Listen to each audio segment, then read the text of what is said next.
Hey guys, this is Gaurav. How are you doing? So I've got Logic 10 with me, or Logic X as they call it. As you can see, it's a glossier, shinier, platinum-looking logo, similar to the last one which they had, but now it's slightly shinier. So let's open this up and see what this program is about.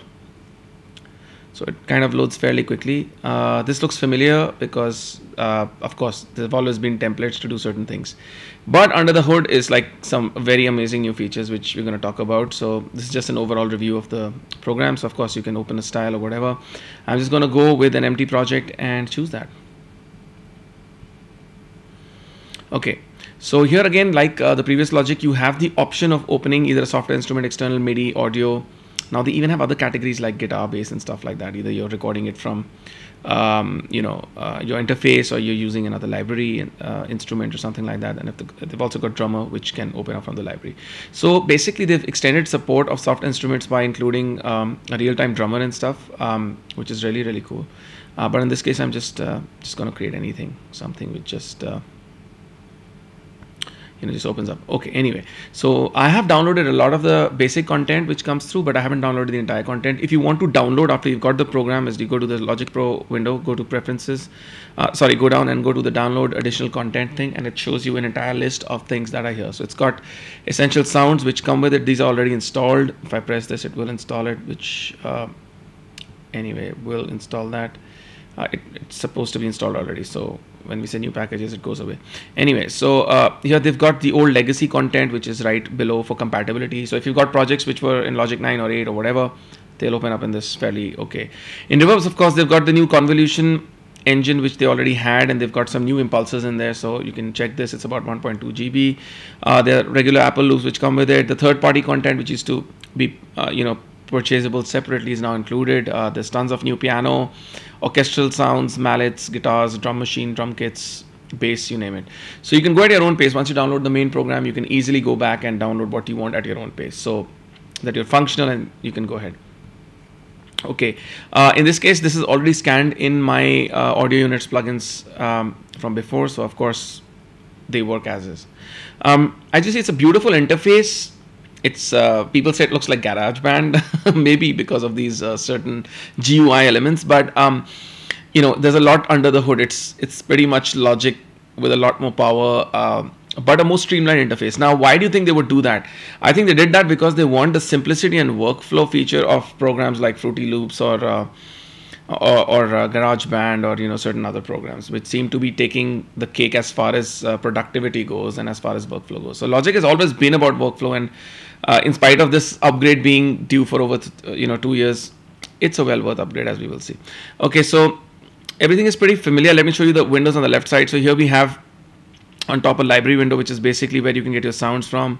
You can open this and see what kind of sounds you're looking for. You can search the library, go back. This window used to be on the right side, but now it is on the left side. So somehow they figured that psychologically or visually people like it on the left side, so they can find their instruments and things they're looking for. There is also, of course, the button to show you the track parameters on the left side, which is pretty similar. The good part is here you don't have to again use operator keys or modifier keys in addition to mouse clicks in order to shut off a plugin. It's all right here. You can open the interface of the plugin. It's a beautiful looking amp designer plugin that this has. It's also got a power switch, a beautiful. As you can see, the visual elements are really cool. Of course, the insert remain the same. They're buses and stuff. You can switch off the bus, switch on the bus.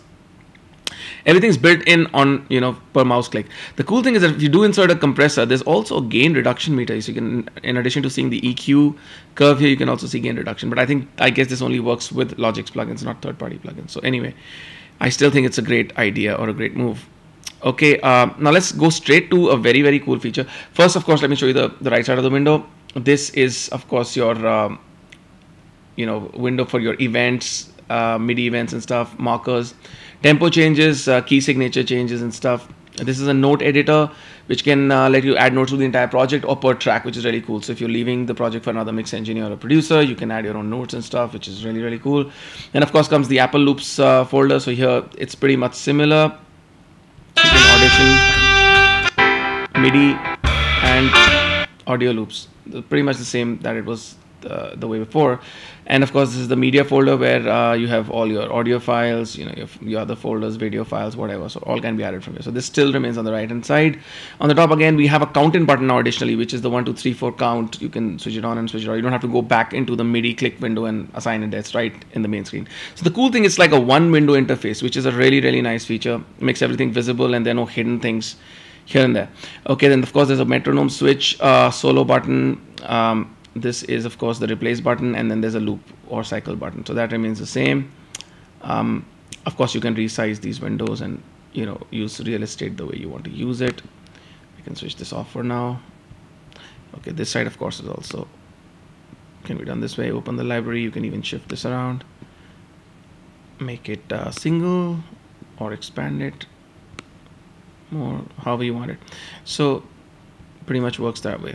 Okay, again there's a whole bunch of commands right up here which you can do. The colors tab is pretty cool. I really like it. Again, you can just touch stuff and the regions and stuff that you do and color them.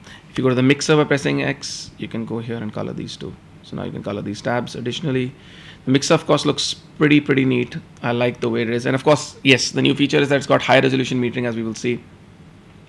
For your tracks, the rest of the busing and stuff remains the same. So it is familiar to anybody who has used Logic before. It's not going to be alien to you, which I think is a good thing. But it's fairly organized and looks really good. The grid, as you can see, appears here per tracks. As you increase the number of tracks, you can get more grid here. So that looks really cool. I'm going to quickly show you the new feature, which is flex time, which everybody's been talking about and want to know more about. So first thing I'm going to do is actually take, say, a single loop from here, place it on audio track, and now let's see the really cool feature of this, which is to open the flex time thingy.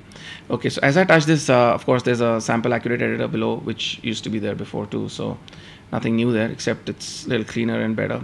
You can see the regions looks pretty clean and neat too. It's got this rounded edge thing, which is visually very appealing, and the contrast between the regions and the colors and the background is just beautiful. I think it's instantly appealing. It's really a good looking program, and now they've really made it even better.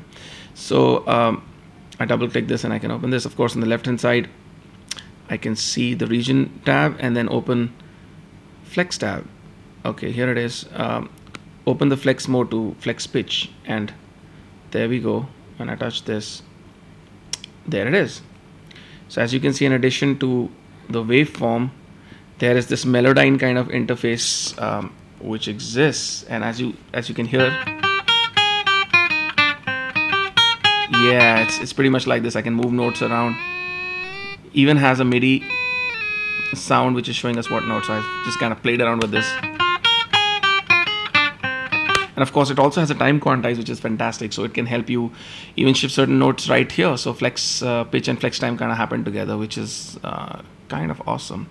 Also has a pitch correction button as to how much pitch correction happens. And we can study that in detail. I'm just showing you basic stuff. You can do automatic, monophonic, all those kind of flex time, which has existed before. This new tempo phone thing, I don't think it was there before, but we'll check that out later. So I think overall it's a very cool thing. In the mixer, again, like you said, when we play this is higher resolution, much higher resolution metering. People have been asking for this for a long time, and other people are making plugins to work within Logic to work this, but now it actually exists.